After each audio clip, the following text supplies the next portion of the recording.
பலகாரம் செய்யவென்று பச்சை அரிசி ஊற வைத்து ஊர்கூடி ஓரிடத்தில் மாபிடித்த அக்காலம் இப்போது இங்கு இல்லை. நாலைந்து நண்பர்கள் கூட்டம் கூடி நாள்கிழமை தெரியாமல் பட்டப்பெயர் சுட்டி பாசாங்கில்லாமல் அரட்டை அடித்த காலம் இப்போது இங்கு இல்லை. காட்டுக்குயில் பாட்டு கேட்டு கூட்டம் கூடி ஆட்டம் போட்டு களிப்பாக கழித்திட்ட அக்காலம் இப்போது இங்கு இல்லை. தொலைபேசி பாவனையால் சொந்தமெல்லாம் தொலைஞ்சு போச்சு. அலைபேசி வந்ததனால் பிறர் அந்தரங்கம் தெரிஞ்சு போச்சு. பள்ளித்தோழிகள் பேர் சொல்ல முகத்தில் வந்த வெட்கம் இப்போது இங்கு இல்லை.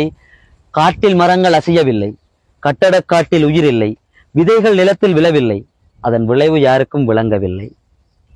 கூட்டாஞ்சோறு சமைப்பதில்லை, பட்டாம்பூச்சி பிடிப்பதில்லை, அம்மிக்கல்லில் அரைப்பதில்லை, கும்மிப்பாட்டும் இசைப்பதில்லை, நிலாச்சோறு உண்பதில்லை, ராசா கதையும் கேட்பதில்லை. முன்பிருந்த நிம்மதியே இப்போது இங்கு இல்லை.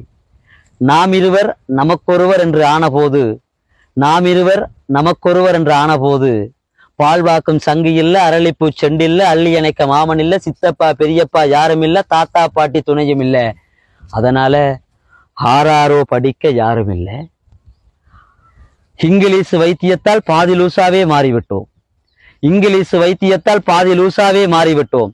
இப்படியே இறந்த காலத்தை எண்ணி நிகழ்காலத்தில் வருந்தும் நாம் எதிர்காலத்தில் என்ன செய்ய போகிறோம்?